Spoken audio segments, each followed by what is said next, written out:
Hello, welcome to our Tuesday evening workshop. We're going to kick things off with a presentation by our auditor, Christina Howe. Please proceed. Okay.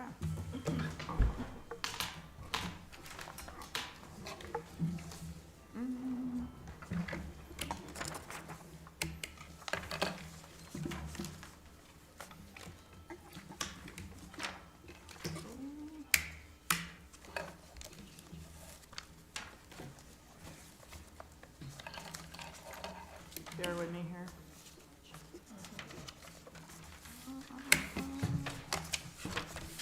Should be okay. It's like my glasses don't work with like distance or close, so I'm sort of. Thank you. Yeah, so bear with me. I'm always like putting my glasses on and off. Anyway, so I am Christina Howe. I'm the lead auditor for the city side audit. And typically our audit takes about 5 weeks, start to finish. We're on site for part of it, we're remote for part of it. And then on the school side, there's a separate audit for them that usually takes about 2 or 3 weeks as well. And really, during the course of the audit, we're looking at your balance sheet, revenues, expenses. We're doing various tests of the information. And we're also testing the internal controls. And at the end of the day, we issue an opinion. So City of Lewiston received an unmodified opinion, which means that we believe the financial statements are fairly stated in all material respects, which is what you want. And we didn't have any material weaknesses or significant deficiencies related to the internal controls, which is also what you want. And the presentation is really just focusing on the general fund, which is both the city and education combined together. So first up, we have the general fund revenues budget to actual, and you can see that you came in over budget. It was about 5%, with intergovernmental and excise taxes being the ones that really bumped you up that far. And we have the general fund expenditures, which also came in under budget, about 20%, with education really being the driving factor in that.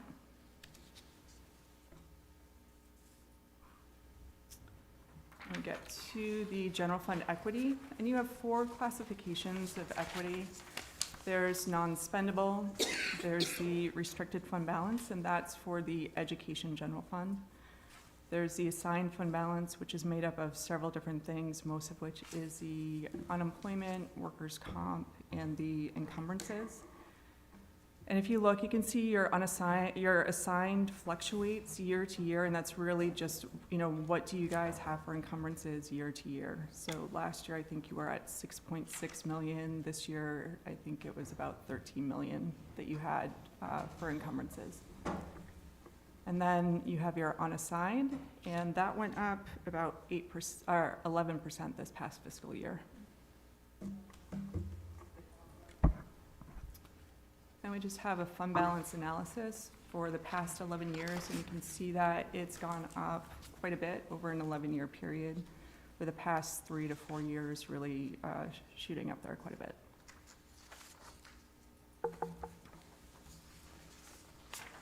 And we have unassigned fund balance as a percentage of budget, and just with a comparison of a few of the cities that are around sort of on your same thresholds. Unfortunately, for FY22, a lot of the other financial statements weren't out yet for the other cities, so you're really comparing your FY22 to their FY21 in this, just as a note. And from an auditor perspective, we consider the City of Lewiston's unassigned to be healthy. And really what we're looking for when we say healthy is that we're expecting to see about 2 to 3 months of your operating budget as the unassigned amount that you have for fund balance. So you're just over 2 months, so you're in the healthy classification.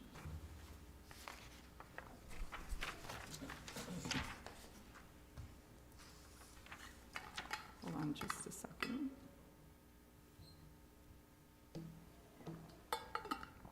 Next up, we have the workers' compensation reserve. So that has an estimated shortfall of about $6.1 million. And you can see that it's been increasing annually, and this past year it's gone up quite a bit compared to the historical trends the past 3 years.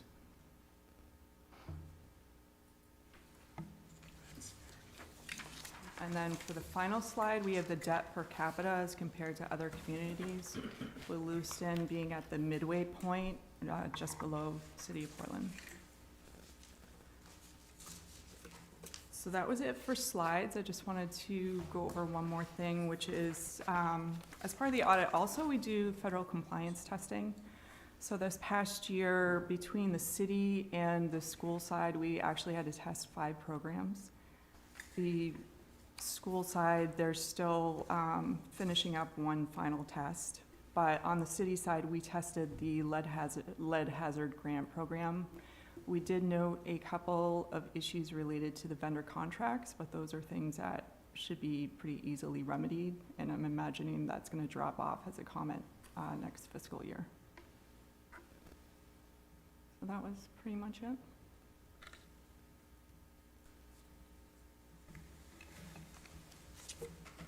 Administrator Hunter, did you want to say something? Sure. I believe it was early last week, you received an email that contained the year-end final results in more detail of the general fund to kind of show where the surplus is and so forth. The finance director, Tracy Roy, wrote a memo accompanying that to provide a little bit more detail, but it gives us a little over $12 million going into FY24. To get to that 10% general fund sweet spot we kind of maintain. I will also, going back to the slide that Christina put up on the unassigned fund balance, that is, where we may not make up for in median income and other demographics from a rating agency standpoint. Our unassigned fund balance has not gone unnoticed by the rating agencies. When they're comparing other municipalities, particularly during the COVID period and post-COVID period, we are strong compared to other municipalities, whether it be our same size, larger, and or slightly smaller. They are seeing, some municipalities had drained some of their funds during that time period. And Christina, have you seen the same thing in Maine as well? Yes, definitely. Yeah, for your audit. So those are 2 kind of potential things to highlight. From a workers' comp standpoint, that graph that showed the shortfall increasing, the expenditures that you see, the higher bar there that's over $7 million, that is an actuarial evaluation as of the end of June for all of our workers' comp claims. So if a claim, whether it be an ed tech or a public works person or a fire person, their case is valued. So if it's a lifetime claim, it is valued, and then the present value is taken back to today's dollars and is booked as part of that $7 million calculation, even though we're funding it over a period of years. So we will always have a gap. It's just how much that gap is, and that's based upon what claims we have outstanding and what that actuarial evaluation is of those claims. We did have at least 2, if not 3 claims that were closed or settled after the year. So provided we don't get new ones to replace those, that gap should close when we look at this next year. Thank you. Comments from the council? Councilor LaChapelle. Thank you. I'm pleased to see the superintendent here. $18 million. Thank you very much for saving a lot of money. What happened?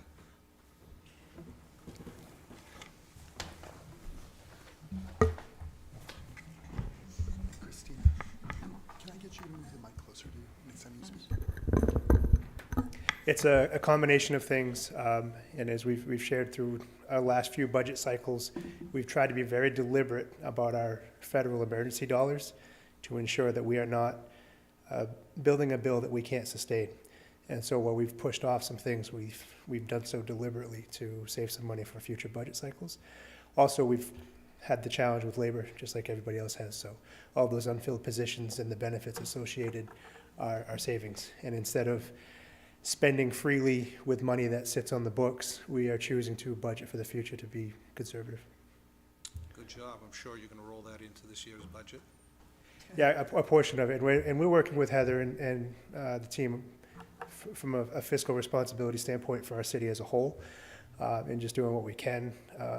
It's a multi-year approach, and there's some new language with the state as far as what the reserves can be that will diminish over time, and as ESER sunsets, we'll have that balance. So it's a multi-year approach, so we're not just coming in with things that we spent during COVID and saying we need to maintain this and to continue to have it. So should be some savings for our taxpayers in the long run. Excellent. Thank you. Thank you, Superintendent Lewiston. I appreciate you being here. Further comments or questions for our auditor and/or administrator and/or superintendent? So if there are no more questions, the council, as tradition, will see this on the next regularly scheduled business meeting to adopt the annual financial report. The document looks like, here's is easier, this. So that will be, the order will show that you will accept it and place it on file. And I guess the last thing that we are still presenting that financial report to the Government Finance Officers Association as part of their award program. So we anticipate continuing that tradition. I think we're, 27 years? If we get it awarded, 28 years if we get it awarded this year. No pressure. None whatsoever. Well, thank you very much for being here, Ms. Howe. Sure, thank you.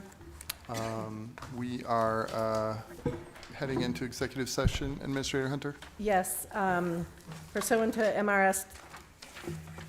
MRSA Title I, Section 405-6E, to discuss a legal matter with a city attorney.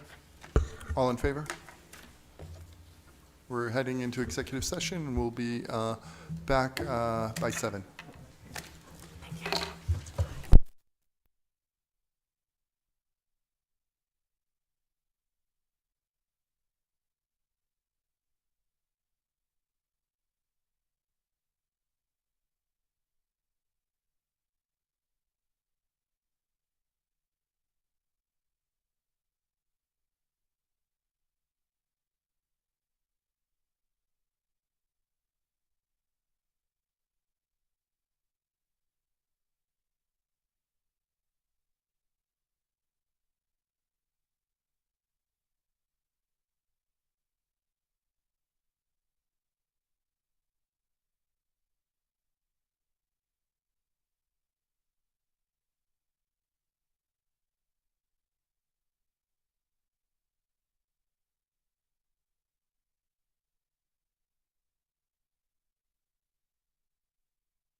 Hello, welcome to Lewiston City Council. We're about to begin, and we will be starting with the Pledge of Allegiance, and we will be led by Mr. Drew.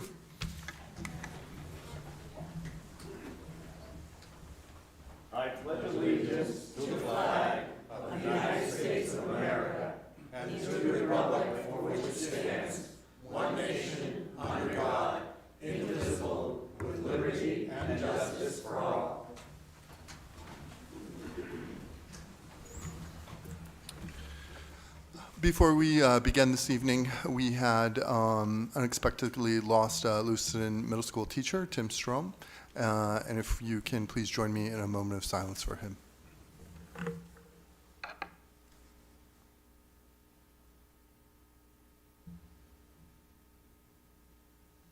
Thank you. And we'll be starting out with Lewiston Leads, correct, Madam Clerk? Yes, sir. All right, and Courtney, if you could join me at the front here.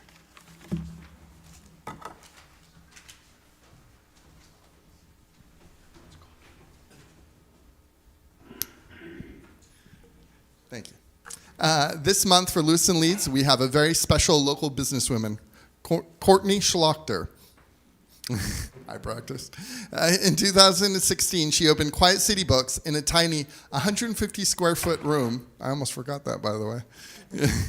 And since then has expanded twice to match her growing vision for the bookstore. Now located at 124 Lisbon Street, Quiet City Books is the only bookstore in Lewiston, and it is a community hub for reading and the arts. Not only does Courtney work hard to create a successful business, she actively engages the community by hosting story and poetry readings, such as the popular Halloween grown-up story time, organizing local author book signings, and supporting local artists and musicians with pop-up events. In addition, Quiet City Books is a venue for the LA Art Walk, for the Love of Art, Sparkle Saturday, Shimmering Sunday this year. Local writers read, and more. During the height of the pandemic, when people stopped shopping in person, Courtney innovated and kept her business successful by curating and selling book boxes to people around the country. Courtney's hardworking attitude has brought her far and has made her an invaluable member of our community. By setting this example as a leader in Lewiston, she has undoubtedly inspired the next generation of small business owners in this city. I am proud to present Courtney Schlachter with this recognition this evening. Congratulations, it is well deserved.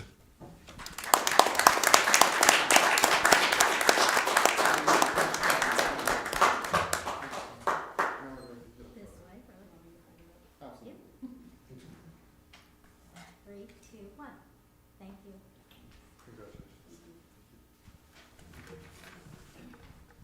And now hello. And now we have Councilor Scott. Thank you.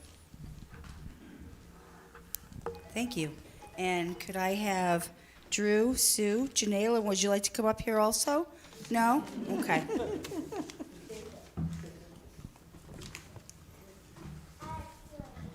Actually, yeah. I'm glad. All right. So tonight I want to recognize Drew and Sue Justjardin, also known as Mr. Drew and Mrs. Drew. I have known both of them for many years, both personally and professionally. Drew and I go way back to 7th grade at Lewiston Middle School. And I have been one of the lucky ed techs to work with their beautiful daughter, Janela, who's right here with us, joining us tonight.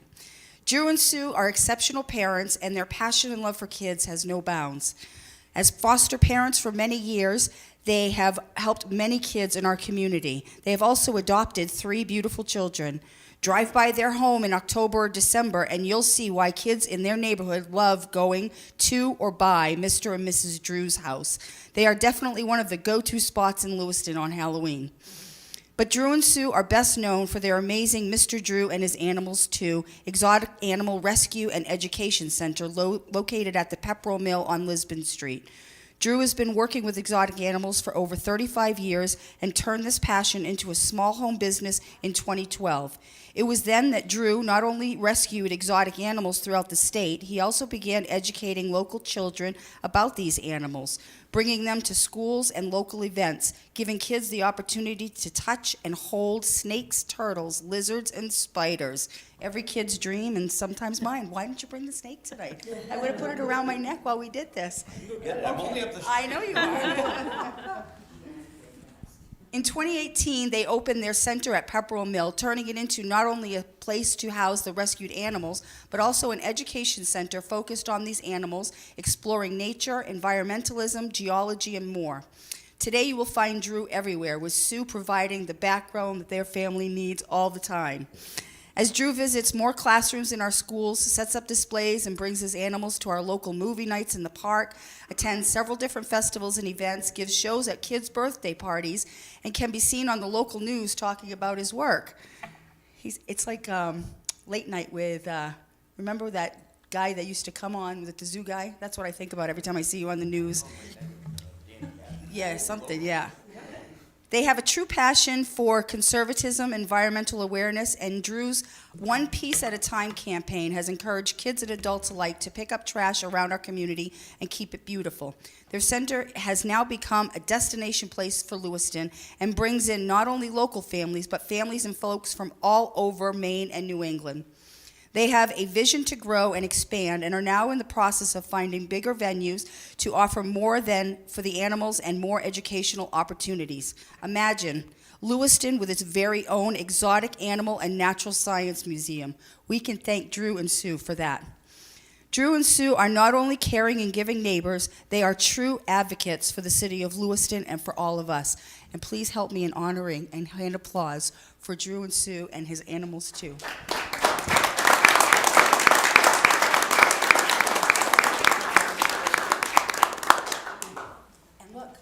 There's a special Lewiston Leeds pin for Mom and Dad, okay? All right. Yes. Ready? 3, 2, 1. Thank you, guys. Thank you. Thank you, Janela. Another big round of applause for our Lewiston leaders.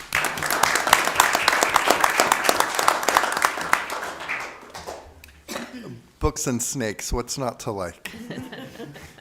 Madam Clerk. Yes, sir. All roll call votes for this meeting will begin with the Counselor of Ward 4. And we're ready with the minutes? Yes, we have the acceptance of the minutes of the December 6th and December 20th, 2022 meetings. May I have a motion, please? So moved. Counselor McCarthy, followed by Counselor Pease. Madam Clerk. Counselor from Ward 4? Yes. Ward 5? Yes. Ward 6? Yes. Ward 7? Yes. Ward 1? I'll abstain. I wasn't here at the December 6th meeting. Sure. Ward 2? Yes. And Ward 3? Yes. Motion passed, motion passed by a vote of 6-0. We're now at the time for public comment. Any member of the public may make comments regarding issues pertaining to Lewiston City Government. This period is reserved for non-agenda items. Public comment is also allowed during individual agenda items. Please state your name for the record and please indicate if you are a Lewiston resident. Because this is the business meeting of the City Council, all questions should be directed to the mayor, who will ask staff to follow up at a future time. It is illegal for the City Council to allow comments related to personnel matters. All personnel complaints should be made directly to the City Administration Office.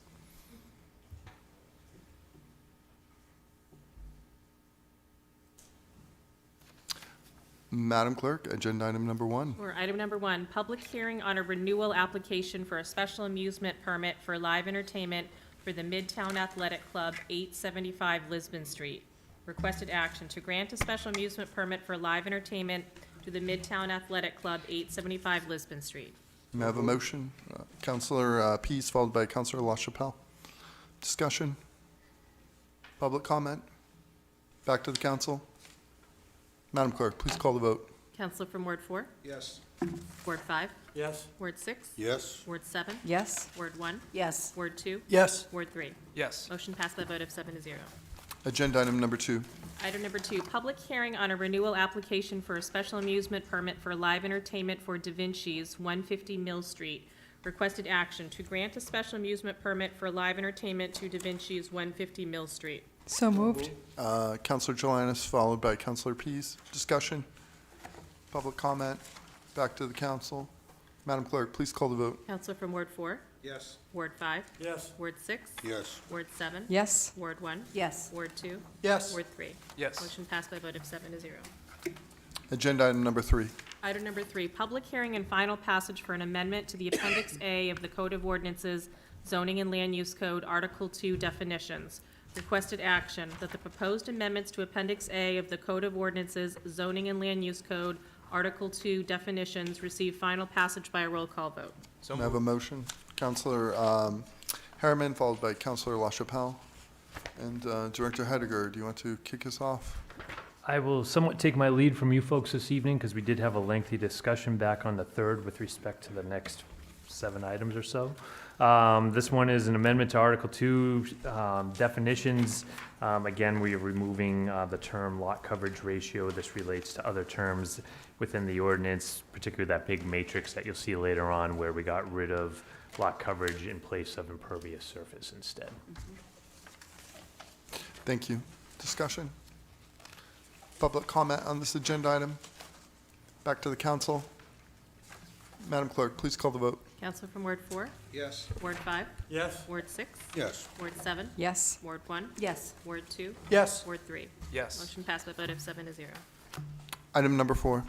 Item number 4, public hearing and final passage for an amendment to the Appendix A of the Code of Ordinances, Zoning and Land Use Code, Article 3, Official Map. There are 5 items for requested action. The first item is that the proposed amendment to Appendix A of the Code of Ordinances, Zoning and Land Use Code, Article 3, Official Map as shown on proposed zoning, Area C map, receive final passage by a roll call vote. So moved. Counselor McCarthy, followed by, seconded by Counselor LaChapelle. Director Hediger? Again, I guess I'll look to the council for guidance on this. We have 5 items here. If necessary, I can pull up those maps on the screen if necessary. Otherwise, all of these changes are in line with what we've talked about last time, where we've tried to expand the zone where we thought was appropriate. There will be some discussion maybe on the 3rd item regarding the Grove Street Pond Road area that we adjusted. But again, I guess I'll look to you folks as to how much explanation you folks want with each item. And just to clarify, Madam Clerk, we are voting on these by item, correct? Yes, yes. Okay. please. Counselor Peace, did you have? Okay. Public comment for this agenda item? Back to the council. Madam Clerk, please call the vote. Counselor from Ward 4, Yes. Ward 5, Yes. Ward 6, Yes. Ward 7, Yes. Ward 1, Yes. Ward 2, Yes. Ward 3. Yes. Motion passed by a vote of 7-0. Next item is that item number 2, that the proposed amendment to Appendix A of the Code of Ordinances, Zoning and Land Use Code, Article 3, Official Map as shown on proposed zoning, Area D map, receive final passage by a roll call vote. I have a So motion. Second? Counselor Harriman, followed by Counselor Jelinas. Discussion. Public comment for this agenda item. Back to the council. Anything you want to weigh in on, Director? No, sir. Madam Clerk, please call the vote. Counselor from Ward 4, Yes. Ward 5, Yes. Ward 6, Yes. Ward 7, Yes. Ward 1, Yes. Ward 2, Yes. Ward 3. Yes. Motion passed by a vote of 7-0. Next item, item number 3, that the proposed amendment to Appendix A of the Code of Ordinances, Zoning and Land Use Code, Article 3, Official Map as shown on proposed zoning, Area E map, receive final passage by a roll call vote. May I have So a moved. motion? Counselor Pease, followed by Counselor McCarthy. Discussion. Counselor Scott? Thank you. So this was the one we had the pretty long discussion on last time. Yeah, and if Mr. Gudis might want to throw this up on the screen, and I can show the council the change that was Okay, requested. Thank you. You're my hero, Mr. Gudis. All right, so I will zoom in on the, let's see. So again, the left is the existing, the right is what's proposed. The discussion last time was really these 3 properties that I have the cursor on. So this is, the pink area is highway business, the orange area is neighborhood conservation A. The Belois Electric owns this property. The Belois bought this property, that's the 38 Gloria rear. and they bought this property, 26 Grove Street. What you're not seeing on this map is there is a new property line that goes approximately from here to here. And if you remember, that's where we were discussing where the front portion of that on Grove Street has a single-family home, the back portion of that's vacant. And the discussion last time was to have Gloria Ave rear zoned highway business and this rear portion of 26 Grove zoned highway business as well. At the council's request, we've limited it to, looking at the right map, just 38 Gloria rear and this entire property at 26 Grove. It's keep in mind, there's a property line through there now, but regardless of that property line, all of it will remain neighborhood conservation at this time. I have heard back from Mr. Du Bois. He's fine with what it is at this point. He did hear the concerns of the neighbors, and when he has a more solid plan, he plans to come back with a request probably for a contract zone. Thank you. Further discussion? Public comment on this agenda item? Back to the council. Madam Clerk, please call the vote. Counselor from Ward 4? Yes. Ward 5? Yes. Ward 6? Yes. Ward 7? Yes. Ward 1? Yes. Ward 2? Yes. Ward 3? Yes. Motion passed by a vote of 7-0. Item number 4, that the proposed amendment to Appendix A of the Code of Ordinances, Zoning and Land Use Code, Article 3, official map as shown on proposed zoning, Area F map, receive final passage by a roll call vote. So moved. Councilor LaChapelle, followed by Councilor Pease. Discussion? Public comment? Back to the council. You good, Director? All set? Madam Clerk, please call the vote. Counsel from Ward 4? Yes. Ward 5? Yes. Ward 6? Yes. Ward 7? Yes. Ward 1? Yes. Ward 2? Yes. And Ward 3? Yes. Motion passed by a vote of 7-0. And then item number 5, that the proposed amendment to Appendix A of the Code of Ordinances, Zoning and Land Use Code, Article 3, official map as shown on proposed zoning, Area H map, receive final passage by a roll call vote. May I have a motion, please? Councilor Pease, Second. Councilor Harriman. Discussion? Public comment? Back to the council. You okay, Director? Good? Okay. Madam Clerk, please call the vote. Counsel from Ward 4? Yes. Ward 5? Yes. Ward 6? Yes. Ward 7? Yes. Ward 1? Yes. Ward 2? Yes. Ward 3? Yes. Motion passed by a vote of 7-0. Am I to understand that we're on agenda item number 5? Yes, sir. Item number 5, public hearing and final passage for an amendment to the Appendix A of the Code of Ordinances, Zoning and Land Use Code, Article 5, Administration and Enforcement. Requested action, that the proposed amendment to Appendix A of the Code of Ordinances, Zoning and Land Use Code, Article 5, Administration and Enforcement, receive final passage by a roll call vote. So moved. Councilor Pease, second by Councilor Jelinas. Discussion? Public comment? Sorry, we're not going to public comment quite yet. Councilor Pease. So this is just going back to the wording change again? Exactly. Actually, the next 3 agenda items address the terms yard and setback. You may recall exactly that we eliminated the term yard and replaced it with setback, and we're just finding other terms that to try to get this all up to speed and be consistent. Yeah, that's what I thought. Thank you. Public comment? Back to the council. Madam Clerk, please call the vote. Counselor from Ward 4? Yes. Ward 5? Yes. Ward 6? Yes. Ward 7? Yes. Ward 1? Yes. Ward 2? Yes. And Ward 3? Yes. Motion passed by a vote of 7-0. Number 6. Item number 6, public hearing and final passage for an amendment to the Appendix A of the Code of Ordinances, Zoning and Land Use Code, Article 6, Nonconformance. Requested action, that the proposed amendment to Appendix A of the Code of Ordinances, Zoning and Land Use Code, Article 6, Nonconformance, receive final passage by a roll call vote. May I have a motion, please? So moved. Councilor Clement, followed by Councilor McCarthy. Discussion? Public comment? Back to the council. Madam Clerk, please call the vote. Counselor from Ward 4? Yes. Ward 5? Yes. Ward 6? Yes. Ward 7? Yes. Ward 1? Yes. Ward 2? Yes. Ward 3? Yes. Motion passed by a vote of 7-0. Item number 7. Item number 7, public hearing and final passage for an amendment to the Appendix A of the Code of Ordinances, Zoning and Land Use Code, Article 9, Appeals and Variances. Requested action, that the proposed amendment to Appendix A of the Code of Ordinances, Zoning and Land Use Code, Article 9, Appeals and Variances, receive final passage by a roll call vote. So moved. Counselor McCarthy, second by Counselor Harriman. Discussion? Counselor Pease. Thank you, Mr. Mayor. I'd just like to make a comment, and this is for the general public, for the ones that haven't been tuning in every time. This is just a clarification of wording and changing to make sure that everybody understands that it's setbacks, yardage, all those have been changed to make it more uniform in the code so everybody could understand it. Thank you. Public comment? Back to the council.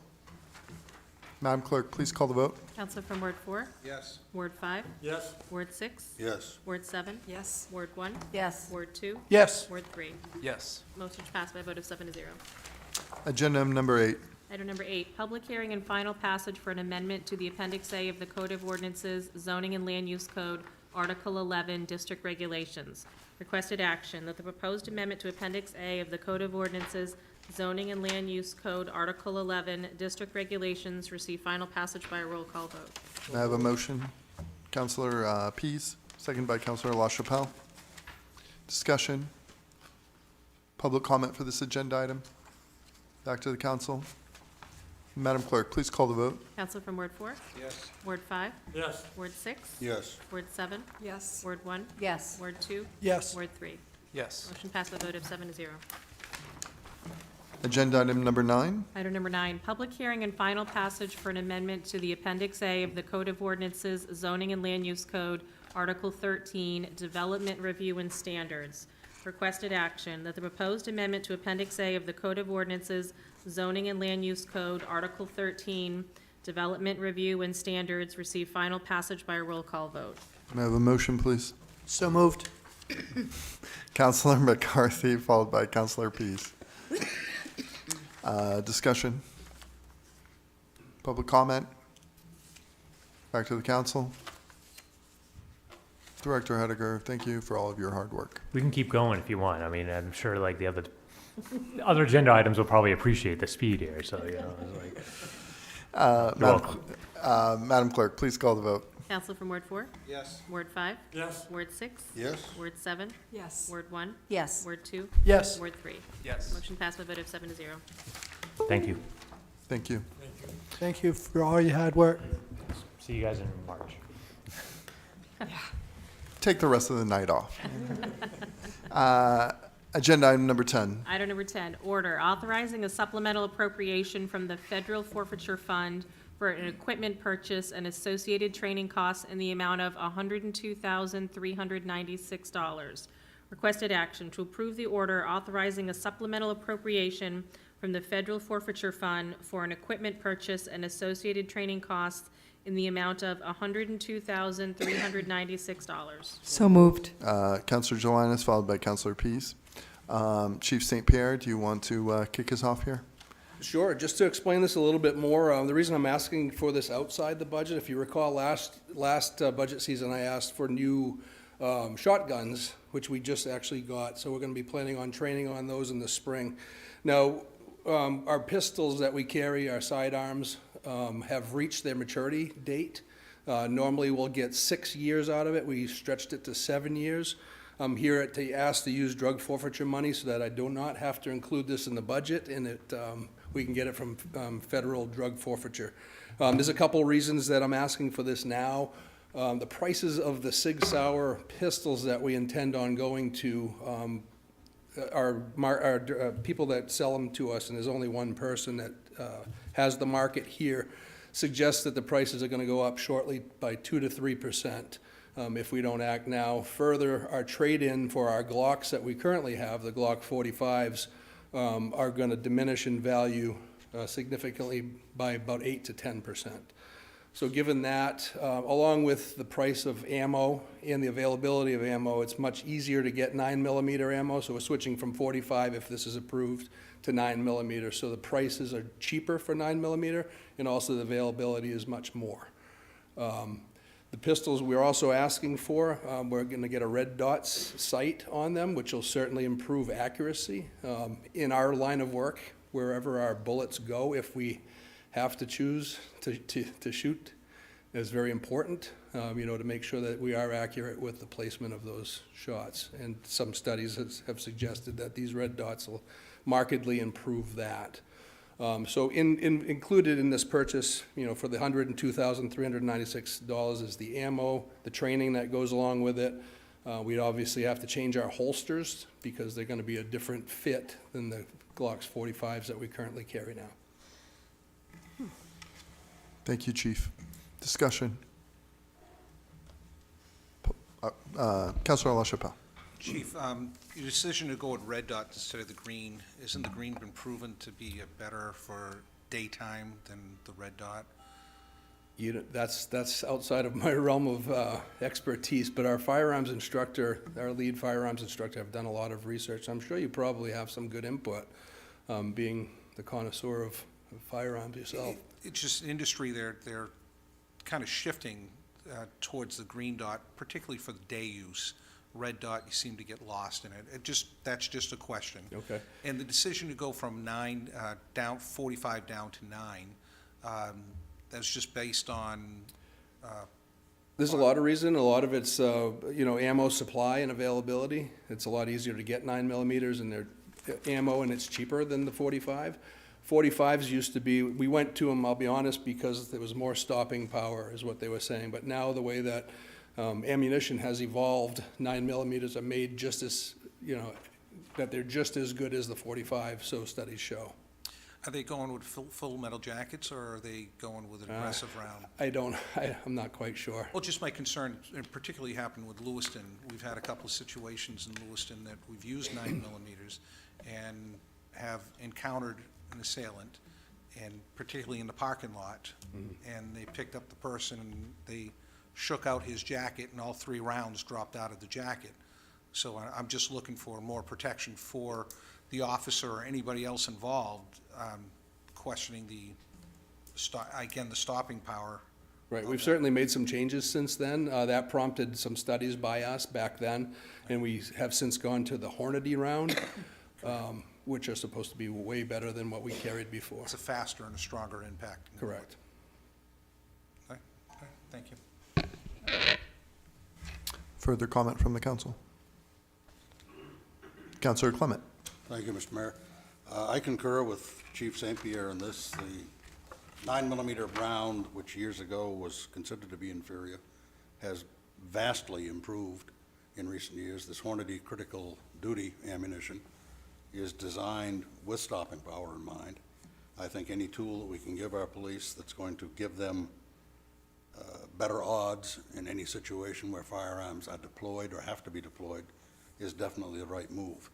I think the fact that you're going to Sig Sauer, having had experience with both Glock and Sig Sauer myself in previous lives, I think you're getting a fine weapon, and I have no problem at all with the 9mm. And I think when it comes to the dot sights, the red and green is more of an argument when it comes to lasers that are deployed out there, as opposed to the sight that's self-contained on the weapon, from what I understand. So I concur with your findings. If I could just add one more thing I just thought of, you prompted some thoughts. This is also going to give us a few armorer positions by switching over to SIG. Our salesman assured us that we'd get the training for a couple new armorers for this weapon. I can also tell you that some of the Auburn... Excuse me, what do you mean by armorer? So you can take apart the gun and put it back together. You can work, it's kind of like being a mechanic that can work on a car, you can work on the gun. Not just anybody can do that. Thank So you, can sorry. take it away. Yeah, that's okay. And where was I? The Auburn police. Yeah, so Auburn also, as you know, we hired a couple Auburn police officers, and 3 of those are actually firearms instructors. All 3 are SIG armorers as well. So they're going to be already trained in this gun that I'm proposing on purchasing. Thank you for explaining. Further comments from the council? Public comment for this agenda item. Back to the council.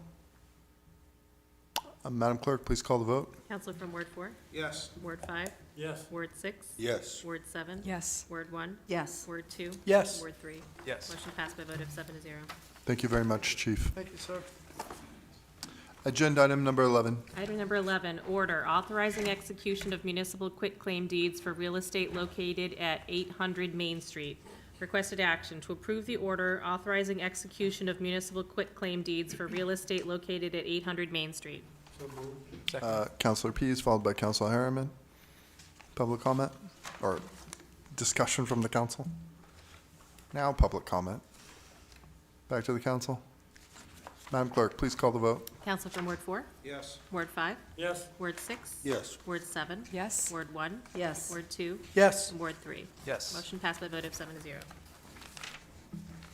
Agenda item number 12. Item number 12, appointments to various city boards and committees. There are 4 items. The first item is to receive the mayor's appointments to various boards and committees, and no council action is required. I have the sheet, Mr. Mayor. Would you like me to read that for the Please, benefit? Sure. please do. Thank you. Today, the mayor has appointed a couple positions for various committees. On the Complete Streets Committee, he has appointed Tobin Williamson. On Historic Preservation, David Chittum and Douglas Hodgkin. On Forestry Board, Zoe Lidstrom. And on the Library Board, Dan Jenkins and Tammy Griesharber. Thank you. Item number 2 is to approve the mayor's nominations regarding his appointments to the Housing Committee and the Planning Board. So I'll bring your attention to the next page in your book. We do have to vote on these individually.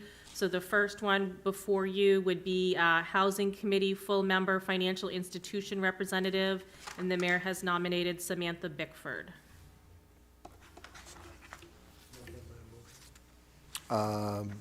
Yes, may I have a motion? So moved. Counselor McCarthy, seconded by Counselor Pease. Discussion? Public comment? Back to the council. Madam Clerk, please call the vote. Counselor from Ward 4? Yes. Ward 5? Yes. Ward 6? Yes. Ward 7? Yes. Ward 1? Yes. Ward 2? Yes. Ward 3? Motion passed by a vote of 7 to 0. The next nomination from the mayor is again for the Housing Committee for a real estate developer, and the mayor has nominated Craig Saddlemeyer. May I have a motion, please? So moved. Second. Counselor Jelinas, followed by Counselor Scott. Discussion? Public comment? Back to the council. Madam Clerk, please call the vote. Counselor from Ward 4? Yes. Ward 5? Yes. Ward 6? Yes. Ward 7? Yes. Ward 1? Yes. Ward 2? Yes. Ward 3? Yes. Motion passed by a vote of 7 to 0. The next item is for Planning Board for a full member, and the mayor has nominated Amy Smith. So moved. Counselor Jelinas, Counselor Jelinas, followed by Counselor Harriman. Discussion? Public comment?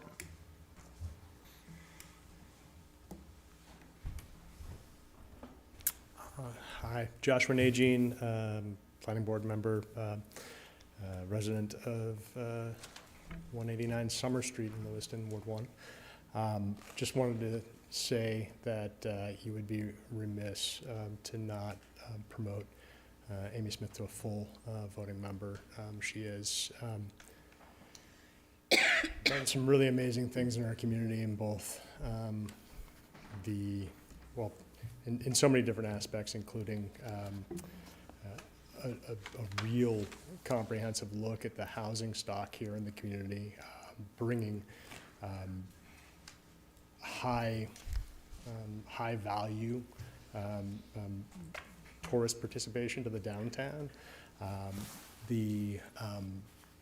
turning residential into commercial space in the downtown areas, being one of the area landlords, as well as a resident within the communities that she manages businesses in, and someone who I think clearly understands some of the challenges that we're running into in our community with planning.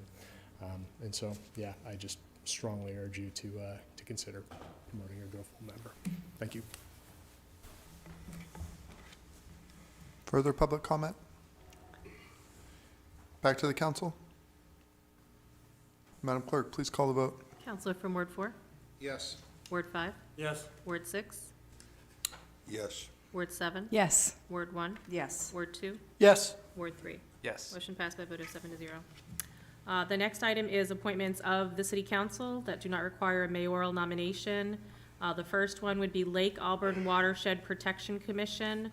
5 applications were received, although the council does not have to present nominations from the applications. Mr. Mayor, Okay. I would nominate. Yes. Sorry, please continue, Councilor Clement. I would nominate Administrator Hunter to fill the LawPAC Commission vacancy. She has been with LawPAC since its inception. Her institutional knowledge is phenomenal. At a time when we are embroiled in the situation we find ourselves in, I think we'd be remiss in not having somebody of her caliber representing us on that board. Therefore, I nominate her. Thank you, Councilor. And Madam Clerk, if I remember correctly, nominations do not need a second, correct? That's correct, yes. Okay. Further discussion on the council, from the council? Public comment for this agenda item? Back to the council. Madam Clerk, please call the vote. And then you can also see, Mr. Mayor, if there's any other nominations at this time. thank Just double check. Are there any other nominations at this time? Okay. Seeing great. none, let's proceed to vote. Thank you. Counselor from Ward 4, Yes. Ward 5, Yes. Ward 6, Yes. Ward 7, Yes. Ward 1, Yes. Ward 2, Yes. Ward 3. Yes. Motion passed by a vote of 7 to 0. And then the last matter before the council regarding appointments is the city council representative to the Lewiston Seniors Advisory Council. 1 member from the council can be selected to serve as the representative to that committee. Councilor Pease. Thank you, Mr. Mayor.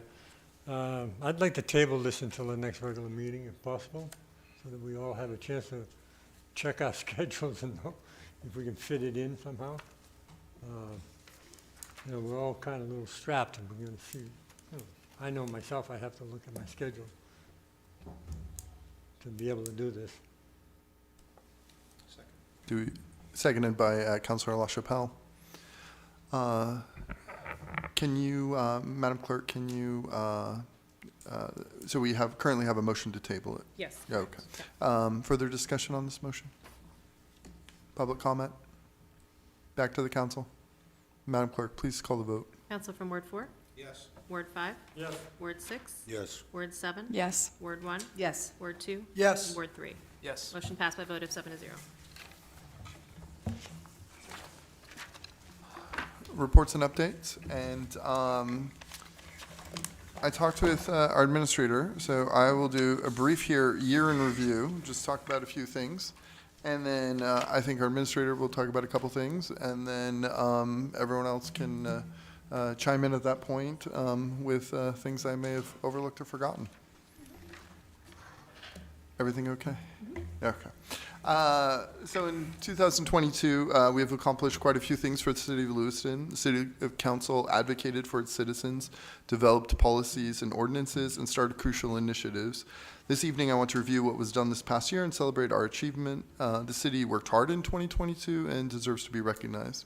The first thing that I want to talk about is our new Marketing Communications Director, Angelina Morales. Director Morales has already become an invaluable part of our team at the city and has placed her mark in a number of ways. She spearheaded our holiday event and what turned out to be a huge success and has helped tell the story of Lewiston. Thank you very much for all of your hard work. The city also deeply invested in our community this last year. It was the first time since the pandemic that I can confidently say that we brought back summer to Lewiston. We were the top sponsor in the Riverfest. Thank you so much, Amy. We were the key sponsor in the Balloon Festival, and I maybe haven't been going to as many balloon festivals as some other councilors have, but we had a massive turnout this year. We also, as you've noticed, we've started the Lewiston Leads program, recognizing our Lewiston residents who make a real impact in our community. We also took time to invest in Lewiston's economic development. All of these important improvements will only boost our economy in the coming years and set a great foundation for future work. I want to start off by saying that if you've started or expanded a business, built a building, created jobs, or otherwise contributed to growing our economy, thank you very much, and thank you for investing in Lewiston. We're currently updating the Riverfront Island Master Plan, and that work started this past year and will be done here in like another month, correct? Yeah. We have the first outdoor fitness center in Maine, Smart Pain Park, and thank you Community Health Options for their assistance. We've reconnected with our developers and business owners in an effort to ask how the city can support its businesses. And as you've just seen tonight, the council is currently in the process of making zoning and land use changes that will assist with economic development. And then in terms of policy, last year between myself and the council, we created a number of committees and initiatives. We've established the Public Art Committee. We have a Seniors Advisory Council. We adopted a DEI resolve. We have 3 mayoral ad hoc committees, the Economic Development Committee, Substance Use and Recovery, and the Shelter Committee. And thank you everyone. I'm honored to be your mayor, and I appreciate the council and staff's hard work over the past year. And Administrator Hunter, can you tell us about Jeans Day? Certainly. It's no great secret. I love Jeans Day on Friday. So part of what we've instituted here, which was a sporadic initiative at best, we've now kind of formalized it for almost every Friday throughout the year, and each month the proceeds go to various nonprofits. So we have done probably close to $3,600 last year, raised through Jeans Days on Fridays. We included the Store Next Door, we've included Red Cross, we've included Special Olympics, and there are many other organizations that we raised money for. Amy to teach youth in the city of Lewiston about rowing. We do a quarter-long Jeans Day to sponsor various recreation scholarships for children that that want to attend programs. Will not have a barrier of income, and the tuition costs be a barrier to them for joining that. And that's something we've now done 3 years in a row, so that's been wildly popular moving forward. So kudos to the City of Lewiston employees, not only for, we have several uniform employees that also contribute, so it is well received throughout the organization.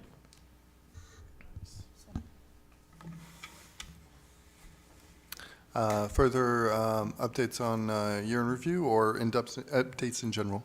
Councilor Harriman? Just in general, I just wanted to recognize that yesterday was Martin Luther King Jr. Day. Bates College put on a great program of various events and talks and different activities, and it was really great to see. Councilor Scott? Thank you. So I've got a couple reports. I've got one for the school committee and one for the Youth Advisory Council. The school committee did meet last week on January 9th. We approved our new officers for the year. The school committee votes on officers at the beginning of every year. Megan Parks was nominated and became the new chair, and Bruce Damon will now be the vice chair. We approved travel request and funding for the mock trial team to travel to nationals. They are doing a phenomenal job, and I really appreciate all that the city has done and that you, the mayor, and everybody has done to really promote and speak about how great this team is doing and the real good academics that are happening at Lewiston High School, and for people to recognize that. I really appreciated Mr. LaBelle's editorial over the weekend that talked about that. We continue to update our policy manual. There has been, the policy subcommittee is going through the policy manual. There are hundreds of policies, and they're systematically going through and updating it to align with state language and new Department of Education language. And it's a lot, some of it hasn't been done in several years, so I'm glad to see that they're working through the whole policy book. We had a report from the Director of Nutrition on the Great School Food Grant and the Farm to School competition. The Great School Food Grant is working towards more nutritious foods in our school and focusing on what the kids like. A lot of kids don't really like the pizzas, they want the salads. They found that after talking to the kids, they really want to see these things. And so they're working towards that. And then the farm to school competition, last year we had a student win that, and that is bringing food from the farm to the school. They develop a menu and they compete on a state level. And one of our students last year won that. So they're bringing that back this year, and I think it's a wonderful program. Some of the things we also talked about was some future agenda items. We're going to do a deeper dive into the store next door after some comments that we had at our last city council meeting, and those comments being made also at the school department. We felt that it was important that we have a good deep dive into what the store next door is, how the program is put together, and what we can all do to help them grow and do better for the kids in need in our community. We also talked about the return of midterms, violence in our schools, which is something that we're seeing, not necessarily we're seeing the violence, but we're seeing a lot of community comments on that and wanting the school committee to discuss that. So that was brought up to have on a future agenda item. And also bathroom availability at the high school, which seems to be a limited amount. So that's another topic that people are talking about, so we're going to look at it. I did want to address that some people had heard there was a tweet that put out this morning, and the superintendent put out information this morning that we were short 12 rides this morning. Those are buses and vans for students to be picked up and brought to school. And the superintendent is doing a phenomenal job in trying to figure this out. But the reality is I think we all need to be aware of what's happening. There is a shortage of bus drivers around the state. It's not just here in Lewiston. And it creates quite a challenge to get kids to school. A lot of parents, can bring their kids to school, but that too is a challenge. I know this morning we had to bring my grandson to school, and the traffic was unbelievable because there were so many buses and vans short. And there were also kids with families that don't have a vehicle. This issue was brought up last week when we met with our legislative delegation and the school committee. And the superintendent is working on looking at possibly what Hudson Bus needs for recruiting folks, salaries, is there salaries, benefits? Are there other ways that we can look at alternative ways to get our kids to school? We had a walking bus back in the day for Longley School, which was a phenomenal thing, and I wish we could go back to something like that, but we have to recognize that that's not always feasible with all of our schools, and in the wintertime, that's not always feasible, but maybe that's something we can work towards in the spring. And in the warmer weather time. Also, he's looking at certification for some of our LPS staff to see if they can help with driving buses, but I'll also put it out there that there's also a shortage of staff at some of the schools, and that was brought up with the delegation last week as well. So I'm hoping that our Lewiston delegation heard strongly what our superintendent is trying to navigate through, and that they can find some way to help us on a state level as well with dealing with some of these issues so that we can ensure that our kids are getting to schools. On the Lewiston Youth Advisory Council, I want to recognize that they were interviewed last week by News Center 6 for their Be Kind to Your Mind initiative, and that interview can be seen this Thursday at 6 p.m. on Channel 6 News. And they are now working on their new project, which they will be highlighting diversity and the many cultures here in Lewiston. They're looking at maybe setting up an event where they have students talk about their different cultures and their heritage, from our French, Irish, every culture that exists here in the city of Lewiston, and I thought it was a phenomenal idea. And next week they are meeting with the Director of Diversity here for the city of Lewiston, Melissa Hugh, to discuss some of their ideas and move forward with that. And that's what I have for reports. Thank you. Further reports and updates? Councilor Jelinas. Thank you, Mr. Mayor. Just two quick reports. The Lewiston Area Public Health Committee met last Thursday, and we welcomed 2 new members, Celeste Philippon and Ben Sullivan, to our team, and really spent our first meeting of the year, brainstorming and identifying what the priorities were going to be for this Public Health Committee. And we identified substance use disorder, flavored tobacco, mental health, and then housing and shelters. So I'm looking forward to a busy year ahead. And then I also wanted to share that, the mayoral ad hoc committee that I co-chair with Mayor Shalene on substance use and recovery, we've had 9 meetings to date. And we're in the process of pulling together some information that we've gathered over that time. And we're looking forward to presenting on Tuesday, February 21st at 6 p.m.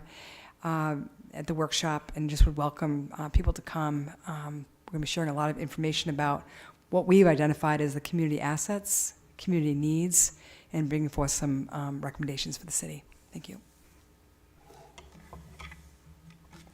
Councillor Clement. Thank you, Mr. Mayor. Just briefly, the Finance Committee had its first meeting of the year, this year. Sorry, Councillor Clement, do you mind? Thank you. I say the Finance Committee had its first meeting a week ago of the new year with the reappointment of Mr. McLaughlin to the committee. We are a full complement. We are doing things a little differently this year in that...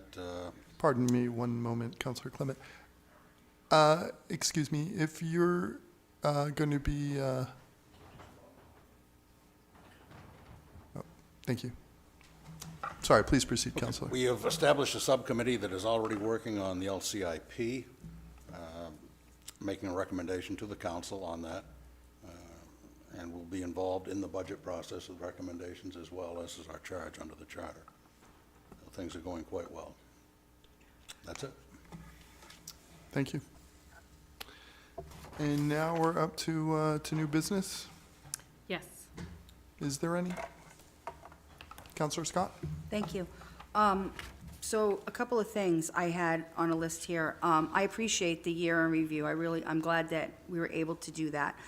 Historically, that's done at the end of every year, and I appreciate that we were able to do that right now. Thank you. I was wondering also about the strategic planning review. I'm hoping that we can maybe get a review and an update on that and where we are with our strategic planning and some of the things that we talked about last year for our strategic planning, and also wondering if we have any other initiatives that anybody is interested in addressing, if we could have that conversation as well. I was also wondering if I appreciate the fact that we're going to be getting an update from that ad hoc committee. I'm looking forward to that. And I'm wondering if we could get an update on the Economic Development Ad hoc Committee soon and see how they're doing. Yes, we have a couple of long meetings over the next couple of months, but I'm hopeful in March or April we'll be able to have an update. Great, thank you. And then I just wanted to suggest with the LCIP, I know that when we had the presentation last week, we talked about getting that information into you as soon as possible. Can we have a reminder again on how soon you would like to have like a list of stuff that we were looking at, and so that we were able to coordinate all that together? You're talking about submitting questions, or? Yeah, some of the, suggestions that we had for the parking okay. lot list and all of those things. Yep, I can take those at any point in time. We are meeting with the planning board and the finance committee Monday.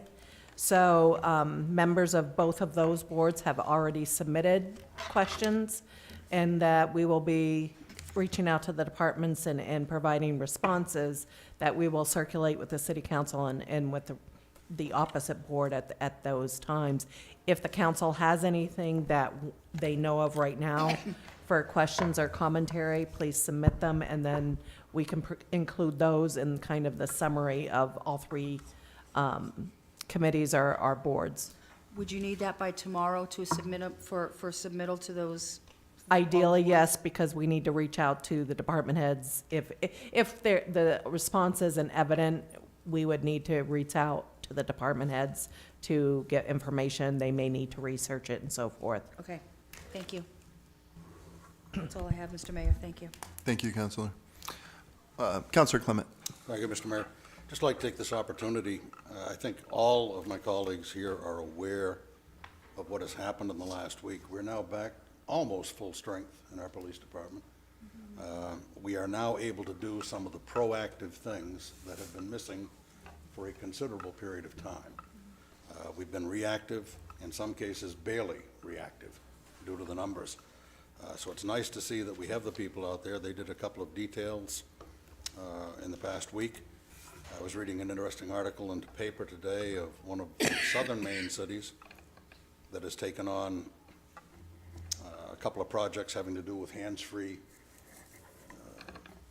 digital devices and so forth, cell phones while driving, and I'm in hopes that we're going to start doing stuff like that on a regular basis. I think that Chief St. Pierre has done a fantastic job during this period with some very limited resources. I'm glad to see that we have made things palatable. We brought some excellent people on board, and the fact that we've got the numbers now and we can do some of these things that actually make the city a better place.